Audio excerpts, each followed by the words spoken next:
জয় যিশু বন্ধুরা, এটা হচ্ছে আমাদের হাঁসপুকুরের মোড়। আর রাস্তাঘাট দেখছো একদম ফাঁকা, কেন কি 5:30 বাজে, সবাই যে যার ঘরে ঘুম দিচ্ছে। আর আমাদের মোড়ের এই চা দোকানের চাটা কিন্তু খেতে অনেক টেস্টি। তো আমরা তো double double sweater, gloves, cup সব জড়িয়ে একদম বেরিয়ে পড়েছি। এই যে 3 দিয়ে আমরা এবারে চলে যাব একদম আমাদের গন্তব্যস্থলে। আর হাজব্যান্ড আর আমি বেরিয়েছি।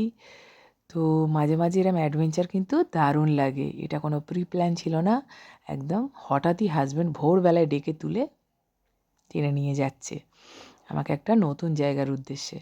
আর দেখতে দেখতে আমরা মা ব্রিজেও উঠে পড়েছি কলকাতার। তো চলো আমাদের সঙ্গে দেখতে থাকো আমরা কোথায় যাই।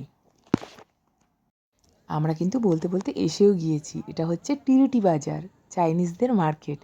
তো বড় বাজারের কাছেই একদম।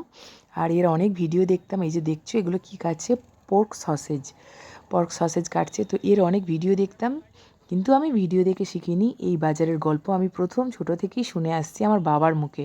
আমার বাবা এখানে পর্ক সাপ্লাই দিত। আর এই বাজারে অনেকেই বাবাকে চেনে যারা পর্ক বিক্রি করে, মানে মিট বিক্রি করে। তো যেটা হচ্ছে এখানে সব চাইনিজরা সকালবেলায় সানডে আর স্যাটারডে ব্রেকফাস্ট বানিয়ে বিক্রি করে সকাল ভোর থেকে। আর 9টার মধ্যে কিন্তু আবার শেষ হয়ে যায় মার্কেটটা। তো তোমাদের আসতে গেলে কিন্তু একদম ভোরবেলায় বেরিয়ে পড়তে হবে, আর 7টা 8টার মধ্যে ঢুকে 9টার মধ্যে আসতে হবে।